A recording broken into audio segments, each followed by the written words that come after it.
Assalamualaikum warahmatullahi wabarakatuh. Selamat pagi anak-anak. Sebelumnya, apakah sudah masuk semuanya atau ada yang masih di luar? Kalau sudah masuk semuanya, kita berdoa dulu ya sebelum memulai pelajaran pada hari ini. Saya pimpin berdoa sesuai kepercayaan dan keyakinan masing-masing. Berdoa dimulai.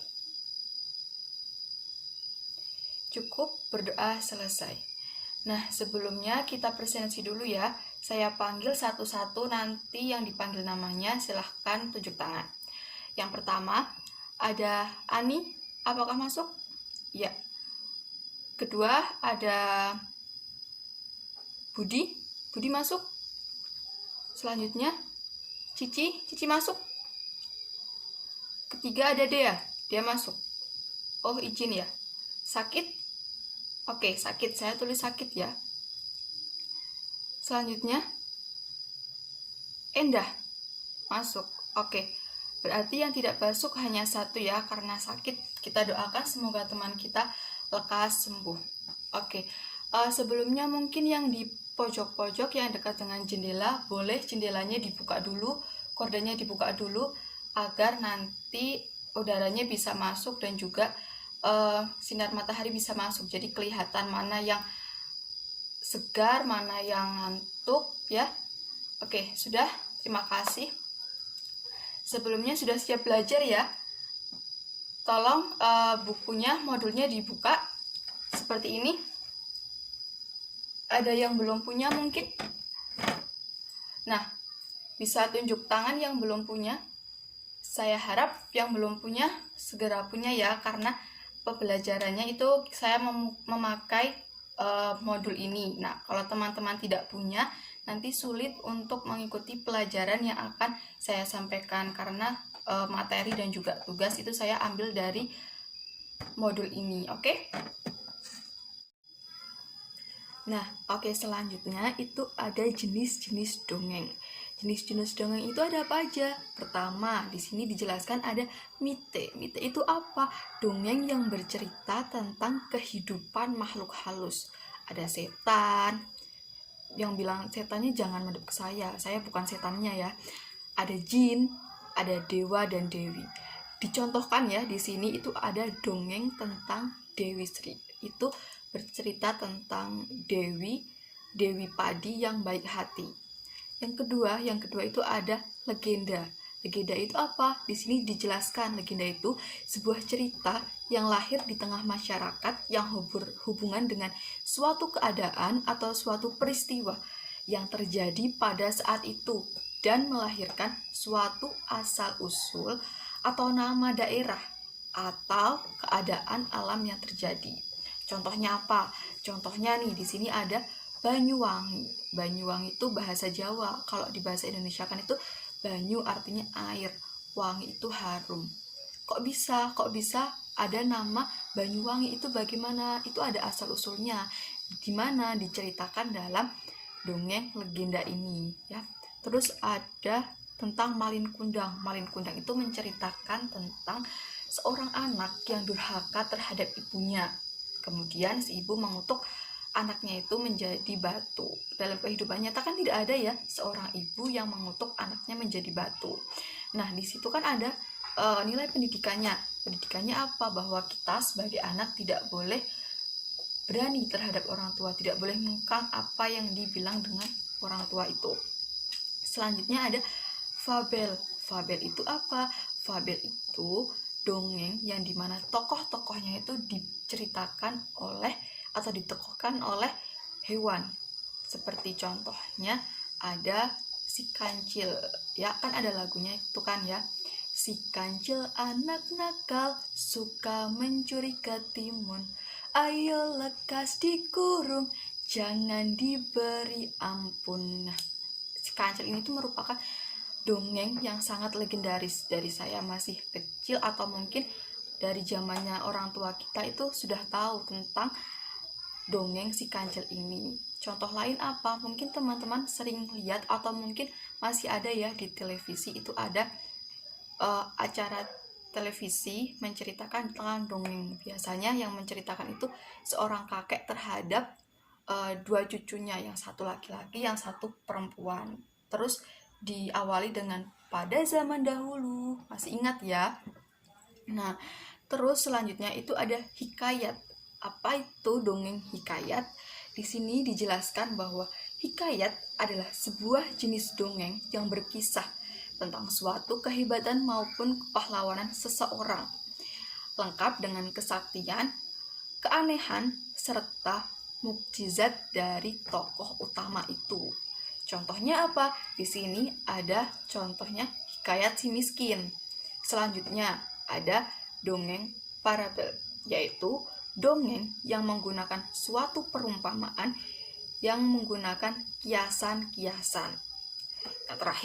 Yang terakhir itu ada orang pendir, yaitu dongeng yang sifatnya jenaka, menceritakan suatu pengalaman-pengalaman yang konyol. Jadi ini biasanya mungkin dongeng-dongeng yang bercerita tentang hal-hal yang lucu, kan konyol ya. Oke, sampai di sini ada yang mau ditanyakan mungkin? Atau mungkin nanti ya, terakhir aja ya, setelah saya jelaskan semuanya mungkin nanti ada yang mau ditanyakan ya. Oke, yang selanjutnya itu ada ciri-ciri dongeng. Di sini ada beberapa ciri-ciri dongeng, kita baca satu-satu ya. Itu yang pertama ada menggunakan alur yang sederhana. Yang kedua, ada cerita singkat dan bergerak cepat. Ceritanya itu singkat, tidak molar-molar kemana-mana, itu singkat. Terus selanjutnya ada karakter tidak diuraikan secara rinci. Tidak seperti contohnya si A namanya ini, umurnya sekian, kelas sekian, itu tidak ya, secara rinci saja. Terus ditulis dengan gaya penceritaan secara lisan, namanya aja dongeng. Dongeng itu disampaikan secara lisan ya. Terus selanjutnya ada terkadang pesan atau tema ditulis dalam cerita, ya kan? Baik itu tersirat atau tersurat, biasanya dalam cerita dongeng itu ada pesannya, ada unsur pendidikannya, ada amanatnya yang dapat kita ambil. Yang selanjutnya, pendahuluan singkat. Contohnya seperti cerita Keong Mas. Pada zaman dahulu di sebuah kerajaan bernama Kerajaan Dahak ada seorang putri yang sangat cantik. Nah, itu nanti langsung ke inti ceritanya ya, tidak melalui pendahuluan yang panjang-panjang, langsung pada intinya. Lanjut, diceritakan dengan alur yang sederhana ya. Terus alur ceritanya singkat dan cepat. Terakhir adalah peristiwa yang ada di dalam cerita kebanyakan fiktif dan juga khayalan. Nah, ini tadi kita sudah bahas di bagian pengertian dari dongeng ya, bahwa dongeng itu cerita khayalan atau fiktif. Di sini diceritakan fiktif itu tidak nyata. Yang selanjutnya itu ada hal-hal yang dapat mempengaruhi keberhasilan dari mendongeng. Di sini pertama itu ada ekspresi. Ekspresi itu apa? Mimik muka. Mimik mukanya orang marah itu akan berbeda dengan mimik mukanya dengan orang yang sedang bahagia. Bahagia itu biasanya diidentik dengan tersenyum, ya kan? Tersenyum saja tidak selalu bahagia. Ada senyum licik, ya kan? Ada senyum masam.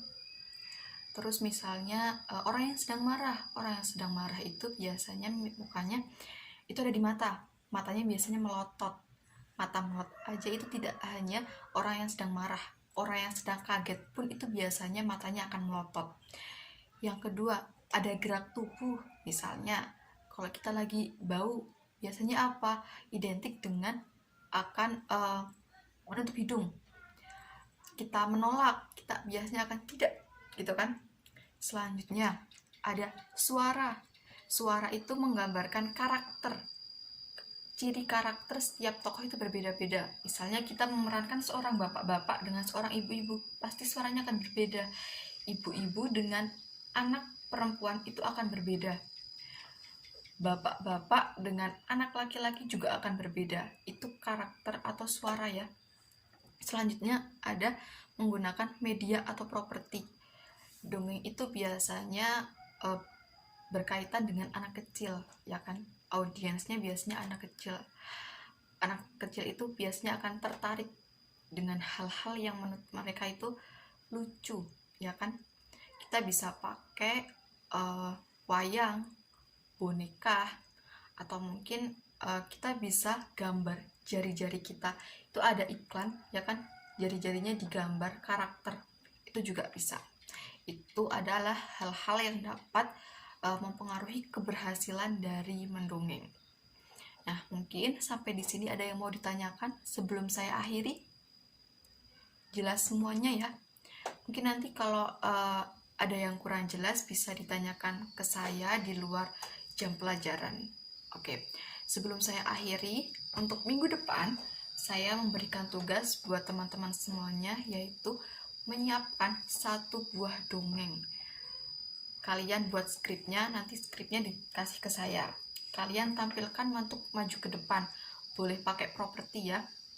Nah, dalam penampilan dongeng ini, nanti teman-teman tidak harus sesuai dengan skripnya, asalkan alurnya sama. Teman-teman kalau lupa itu boleh improvisasi, karena sebenarnya dongeng itu alangkah lebih baiknya itu kita tidak menghafal, lebih baik kita improvisasi, itu yang lebih baik ya. Untuk tugas, apa ada yang mau ditanyakan? Sudah jelas ya semuanya ya? Oke, sebelum saya akhiri, marilah kita berdoa dulu. Berdoa sesuai dengan kepercayaan dan keyakinan masing-masing. Berdoa dimulai. Baik, berdoa selesai. Semoga apa yang kita pelajari pada hari ini dapat bermanfaat bagi kita semuanya ya. Wassalamualaikum warahmatullahi wabarakatuh.